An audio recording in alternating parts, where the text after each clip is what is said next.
seguimos falando do direito penal, essa ciência empírica maravilhosa que trabalha com respaldo de uma norma constitucional, que é o princípio da legalidade. Dentro do princípio da legalidade, disposição contida no artigo 1º, inciso 40 do texto constitucional e artigo 1º do Código Penal, você já sabe que nós temos a ideia de que não há crime sem lei anterior que o defina e não haverá pena sem prévia cominação legal. Isso tudo você já viu ao longo da nossa regularidade do nosso estudo. E partindo desse pressuposto, é imperioso que nós estudemos, então, alguns dos princípios do direito penal. Princípios do direito penal.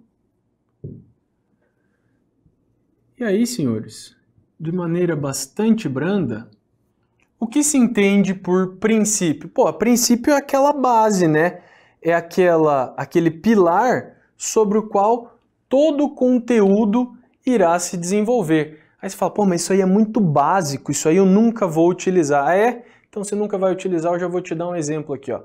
Os princípios, eles são utilizados para criar crimes ou para aplicar as respectivas penas. Então, você já tem uma situação aí envolvendo o poder legislativo. O princípio ou os princípios, cada um de acordo com a sua regulamentação, pode ser utilizado para absolver uma pessoa. A partir disso, é natural que nós tenhamos, então, a possibilidade da aplicação dos princípios num viés judiciário. Então, pô, é uma das matérias mais cobradas. Qualquer tipo de compilado de questões que você for fazer, ela vai estar pulverizada de questões envolvendo princípios. Tá, isso quer dizer que a gente vai trabalhar com todos? Não. Nós vamos trabalhar com aqueles que mais caem, com os que são mais cobrados. Porque se você parar para analisar, tem doutrinadores aí que escrevem livros só sobre princípios penais constitucionais. Outros escrevem só sobre os princípios legais, os princípios decorrentes do texto constitucional. E vou além, outros ainda escrevem sobre os princípios não positivados. Então você vai encontrar uma classificação absurda aí acerca dos princípios, e você vai encontrar as menções aí de que os princípios podem ser explícitos ou implícitos. Você vai encontrar também a ideia de que eles podem ser constitucionais ou legais. Ou também o princípio compadre de Washington, né, que é o princípio ordinário. Princípio ordinário. E por aí vai. Essa classificação, sinceramente, ela pouco importa para o nosso estudo. O que é importante mesmo é você entender o âmbito de alcance desses princípios. E o nosso primeiro princípio de estudo aqui é o princípio da intervenção mínima. O que a gente estabelece aqui acerca do princípio da intervenção mínima? O direito penal,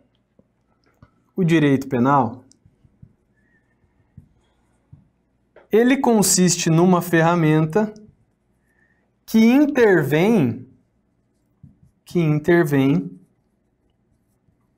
de maneira agressiva contra uma pessoa. Por quê? Porque ele pode chegar ao extremo, ele intervém de maneira agressiva, porque ele pode chegar ao extremo de cercear a liberdade do indivíduo de maneira agressiva. Vou colocar agressiva aqui entre aspas, tá? Não quer dizer que o aplicador do direito penal vai chegar descendo a porrada no indivíduo, não. Não, você tem que ter por base a dignidade da pessoa humana, né? Você precisa respeitar. Mas o direito penal, ele representa uma agressão a um direito fundamental. Então aqui você já extrai a conceituação de que não existe direito absoluto. Porque a gente vai ver futuramente que até mesmo em situações específicas pode ter pena de morte. Se você pode praticar o aborto em determinadas situações, é porque você tem exceção até mesmo ao direito à vida. E lá no processo penal você estuda que você pode prender o indivíduo, seja cautelarmente, ou seja, como decorrência de uma condenação. Logo, você tem a possibilidade de cercear a liberdade, mas é justamente nesse aspecto que eu quero que você entenda. A intervenção do direito na vida do indivíduo, ela deve se dar de maneira efetiva, de maneira que não comprometa o seu direito de ir e vir. Por isso que o direito penal ele deve ser construído sob uma premissa de violar ou de intervir minimamente na vida do indivíduo. Legal? Então esse é a primeira decorrência aí desse princípio da intervenção mínima.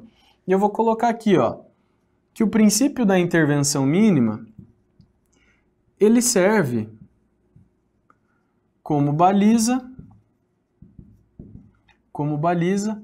para... Olha só para que serve também o princípio da intervenção mínima.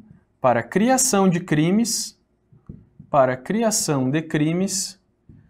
e também para a chamada descriminalização.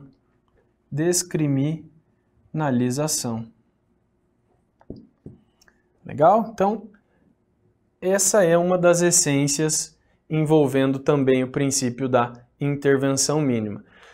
E o que eu quero chamar a sua atenção aqui é título de observação. E eu já vou fazer até um paralelo com a lei de drogas. Por quê? Quando a gente fala nessa palavrinha descriminalização, o CESP vem babando. Ele vem babando querendo saber se o artigo 28 da lei de drogas foi descriminalizado. E aí, meu aluno, o artigo 28 da lei de drogas foi descriminalizado? Vamos colocar aqui a indagação. O artigo 28 foi descriminalizado? A resposta, claro, que você deve ter na ponta da língua é que não. Esse artigo 28 não foi descriminalizado. A conduta do posse ou porte de drogas para consumo pessoal não foi descriminalizada. O que aconteceu com ela então? Essa conduta, eu posso falar que ela foi despenalizada. Ou como chama a doutrina moderna, eu posso falar que foi descarcerizada. Então pega a visão aí que você já vai pegar um macete para a parte de legislação penal especial. A conduta não foi descriminalizada, ela foi despenalizada ou descarcerizada. Tá, então não tem pena para quem pratica o artigo 28? Opa, pera lá. Ela foi despenalizada no que diz respeito a afastar a pena privativa de liberdade. Vou colocar completo aqui. Afastou a pena privativa de liberdade. Afastou a pena privativa de liberdade. Pena privativa de liberdade. Beleza? Tá, então, quem é maconheiro, quem transporta drogas para consumo pessoal ou tem em depósito, recebe pena? Recebe, tá? Embora essa pena ela tenha um caráter muito mais pedagógico do que repressor. E aí, olha só, quem pratica essa conduta fica sujeita a possibilidade de receber 3 penas distintas: a advertência, a prestação de serviço comunitário,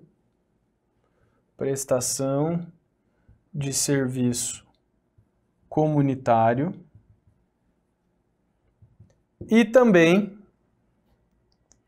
o comparecimento em cursos e palestras sobre os efeitos da droga, beleza? Então essas são as 3 penas. Percebam que nós não temos pena privativa de liberdade, só que, naturalmente, penas restritivas de direitos. Para a gente deixar esse raciocínio aqui bastante completo, vamos já puxar aqui, ó. Essas 2 medidas, elas podem ser aplicadas por qual prazo? Olha só, aí nós temos 2 viés.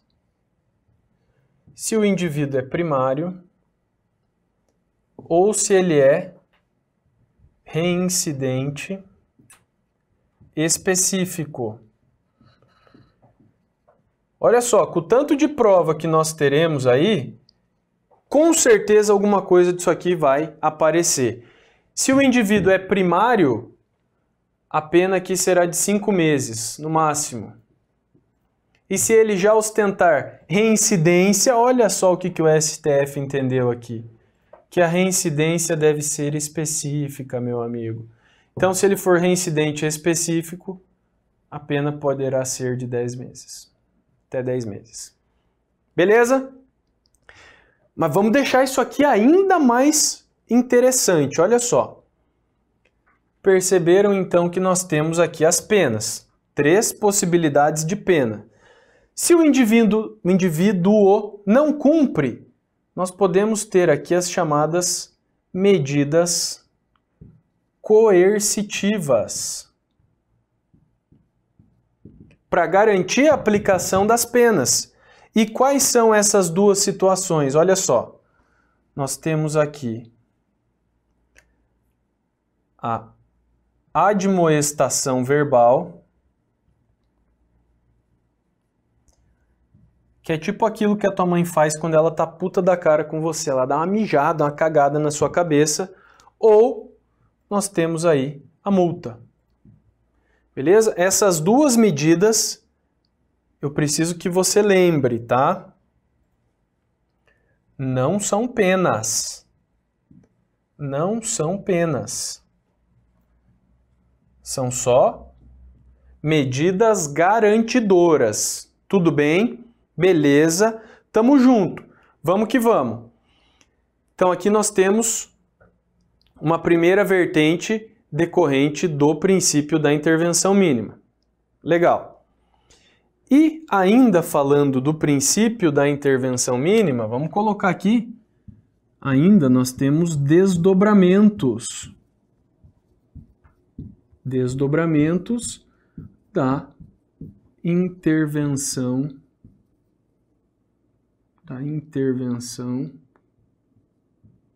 mínima.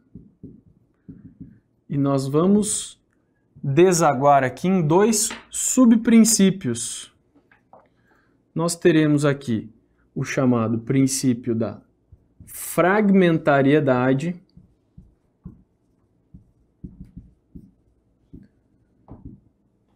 e nós teremos também o chamado princípio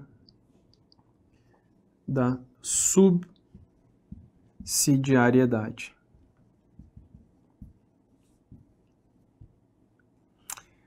Olha só, o CESP ama princípio da fragmentariedade.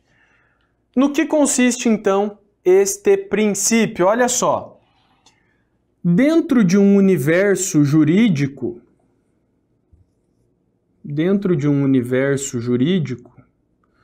nós podemos ter aqui vários instrumentos de controle social. Por exemplo, nós podemos ter aqui o direito civil, representado pelo Código Civil, o Código Processual Civil, o Código Processual Penal, o Código Penal. Nós podemos ter aqui o Código Tributário Nacional, nós podemos ter o Código de Trânsito Brasileiro. Então percebam, dentro de um universo jurídico, nós temos aqui fragmentos. E o direito penal, ele representa um desses fragmentos.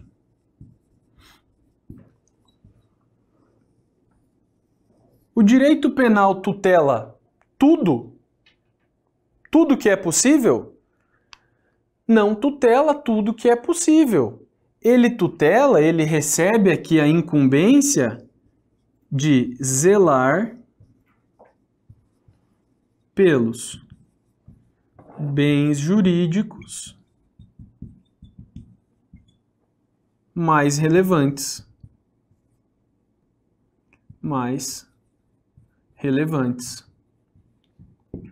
Então, num universo jurídico em que nós temos inúmeras possibilidades de controle social, de resolução de conflitos, o direito penal consiste em um fragmento que terá por objetivo zelar pelos bens jurídicos mais relevantes do controle social e do interesse coletivo. Tamo junto? Beleza? Como é que isso aqui já caiu em prova do CESP? Olha só, a questão dizia mais ou menos o seguinte: é correto afirmar que o princípio da fragmentariedade representa aquele princípio em que nós temos um tipo penal composto por diversos verbos. E aí, em razão da composição aí desses diversos verbos, a prática de uma única dessas condutas ou a incidência em um único desses verbos, considera-se que o crime é praticado. Isso então é uma decorrência do princípio da fragmentariedade, porque ele praticou só o fragmento da conduta? Errado. A questão está querendo te confundir com a situação do princípio do tipo misto alternativo.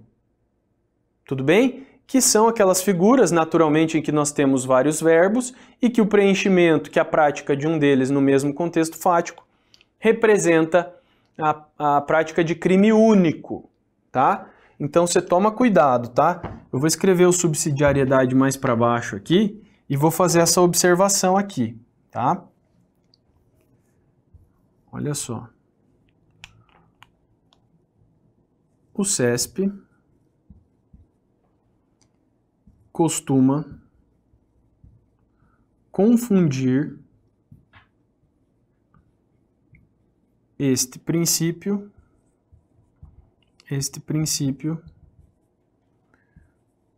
com outros existentes,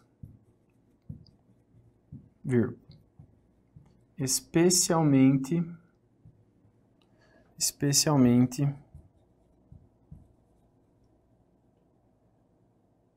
com o tipo misto alternativo.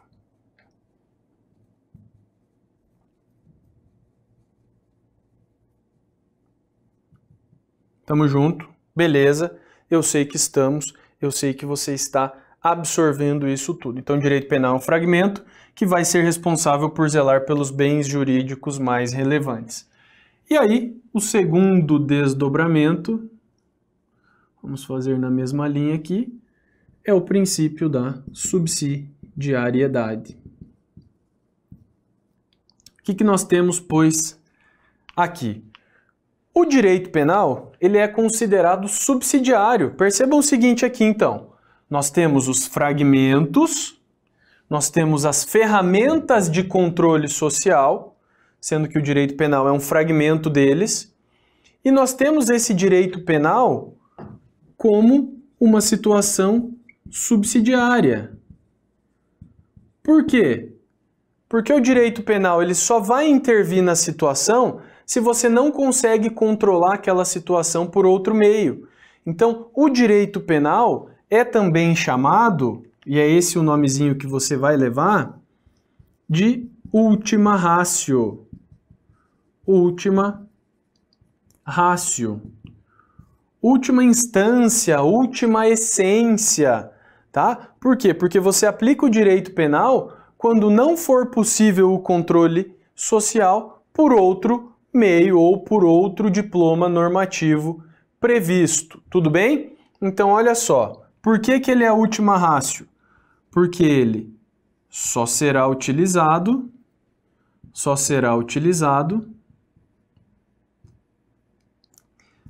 se outro ramo jurídico não respaldar a situação. Não respaldar a situação. Legal? Então lembra aqui, ó, última ratio, última instância.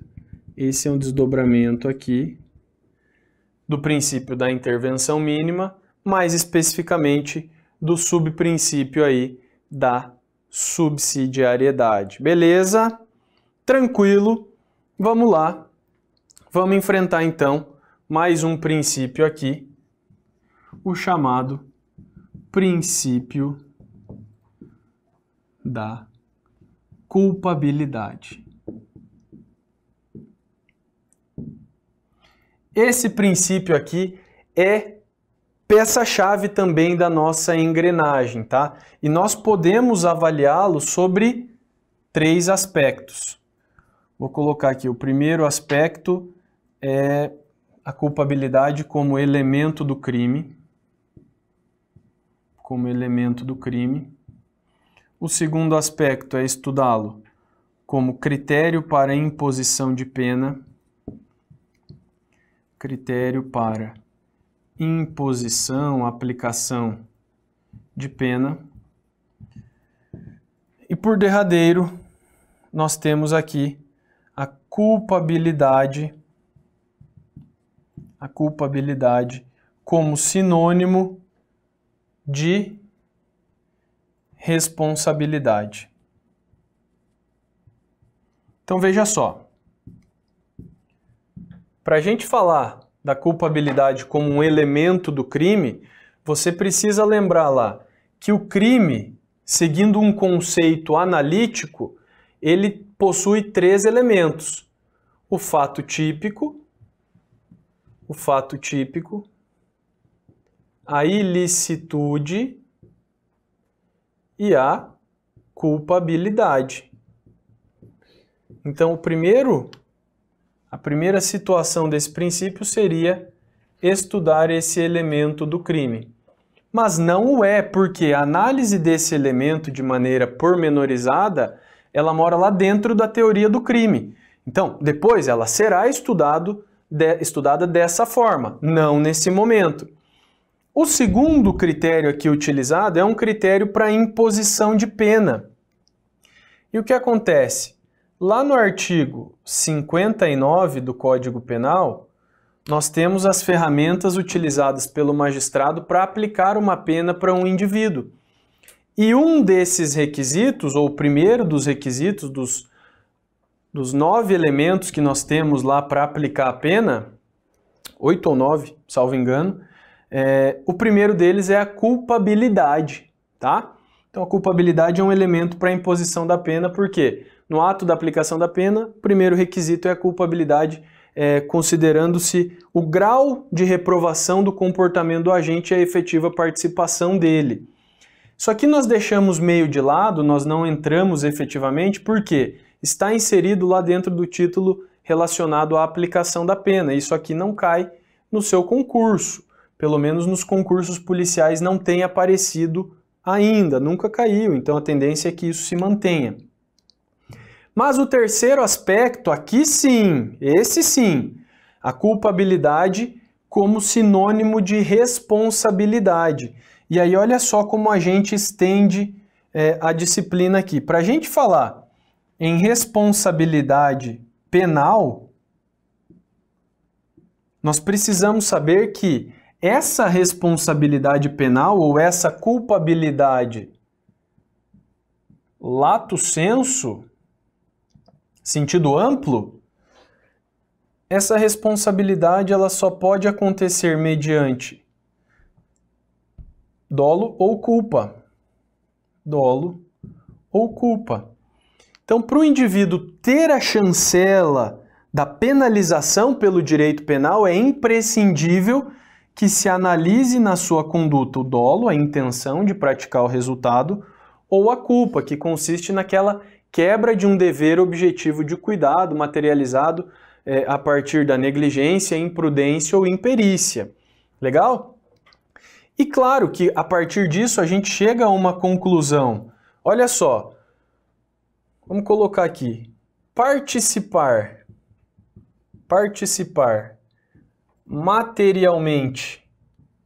materialmente do resultado é crime? Depende. Se o indivíduo agiu com dolo ou culpa, sim. Então, se o indivíduo agiu aqui com dolo ou culpa, sim. Nossa conclusão aqui é que sem dolo ou